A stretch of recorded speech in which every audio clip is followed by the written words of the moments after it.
السلام علیکم عزیز طلباء و طالبات، دعا ہے کہ آپ سب خیریت سے ہوں۔ میں ہوں پروفیسر محمد رئیس، اور آج کے اس مختصر سے ویڈیو لیکچر میں ہم اپنے اصطلاحات شعری کے عنوان سے جاری کیے گئے سلسلے کے ایک اور ویڈیو میں ایک اور صنعت حسن تعلیل کا جائزہ لیں گے۔ جیسے کہ میں نے آپ کو پچھلی ویڈیوز میں بھی بتایا ہے کہ مختلف صنعتوں کو جاننے سے شاعری کا سمجھنا، ان کی تشریحات کو بیان کرنا اور اس حوالے سے امتحان میں اس کے جوابات دینا بہت آسان ہو جاتا ہے۔ لیکن ایک اور بڑی بات کہ ان چیزوں سے واقفیت سے ہم شاعری سے زیادہ لطف اندوز ہو سکتے ہیں، شاعری کے اثر کو، اس کی نغمگی کو، اس میں موجود معنوی گہرائی کو زیادہ بہتر انداز سے محسوس کر سکتے ہیں۔ تو ہم دیکھتے ہیں کہ صنعت حسن تعلیل کیا ہوتی ہے۔ دیکھیے، اس کی تعریف میں سب سے پہلے کائنات اور انسانی زندگی میں مختلف واقعات قوانین فطرت کے تحت واقع ہوتے ہیں۔ اگر کسی واقعے کی وجہ وہ بتائی جائے جو حقیقی وجہ نہ ہو لیکن جذبے یا فکر کو ضرور متاثر کرے، صنعت حسن تعلیل کہلاتی ہے۔ تھوڑا سا آپ الجھ تو نہیں رہے؟ دیکھیے، تعلیل کے معنی ہوتے ہیں لفظی معنی کوئی وجہ بیان کرنا، سبب بیان کرنا۔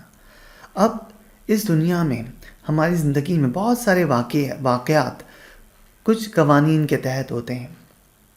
اب اگر شاعر جو اصل وجہ ہے اس کو بیان نہیں کرتا بلکہ اس کی کوئی اور شاعرانہ وجہ بیان کرتا ہے جو ایک لمحے کے لیے ہمیں خوش بھی کر دیتی ہے، حیرت میں بھی ڈال دیتی ہے، اور لیکن وہ حقیقی نہیں ہوتی، لیکن ہمیں لگتا ہے کہ ان کے درمیان ایک نسبت ہے، اور وہ نسبت ہمیں ایک خوشی مہیا کرتی ہے، ایک عجیب سی فرحت کا احساس دیتی ہے، لیکن وہ اصل سبب نہیں ہوتی۔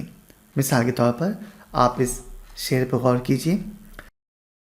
سر پر ہے عمر بھر کا بارے عصیاں، پیری میں جو یوں کمر جھکی جاتی ہے۔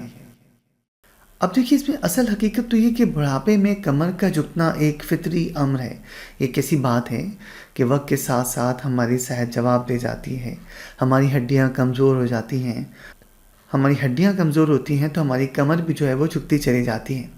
لیکن شاعر نے اس اصل وجہ کو بیان کرنے کے بجائے یہ کہا ہے کہ زندگی بھر جو انسان گناہ کرتا ہے اس کا بوجھ اس کی کمر پر موجود ہوتا ہے، اور ایک روز یہ بوجھ اتنا بڑھ جاتا ہے کہ اس کی کمر جھک جاتی ہے۔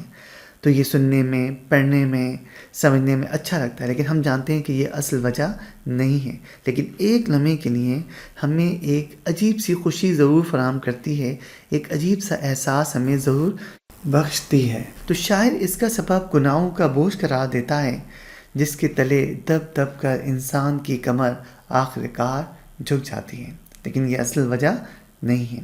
اب دوسری مثال دیکھیے، چاند اور سورج کی شاعر نے دی ہے۔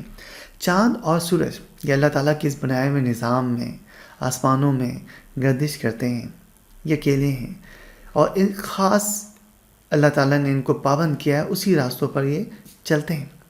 اب ہم انہیں روزانہ دیکھتے ہیں، ہمارا ایک روزانہ کا مشاہدہ ہے، لیکن شاعر ان کے اس سفر کو در بدر بھٹکنا قرار دیتا ہے، ان کے اکیلے پن کو اور ان کے اس طرح سے سفر کو، تلاش کو، وہ یہ سمجھتا ہے کہ شاید یہ اپنے کسی ہم سفر کی تلاش میں ہے، اپنے کسی ہمراہی کی تلاش میں ہے، اپنے کسی دوست کی تلاش میں ہے۔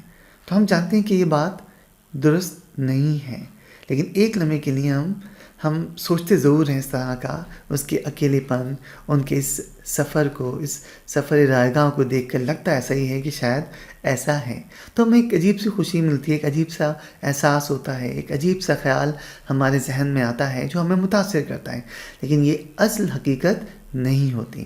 اسی کو صنعت حسن تعلیل کہا جاتا ہے کہ کسی واقعے کا وہ سبب جو اصل نہ ہو لیکن سننے میں، سمجھنے میں، محسوس کرنے میں ہمیں ایک لمحے کے لیے متاثر ضرور کر دیں۔ تو اس طرح کے نئے نئے نکات نکالنے میں ہمارے شعراء حضرات بڑا کمال رکھتے ہیں۔ تو چلیے پہلے شعر کو دیکھتے ہیں۔ میری طرح سے مہو مہر بھی ہیں آوارہ، کسی حبیب کی یہ بھی ہیں جستجو کرتے،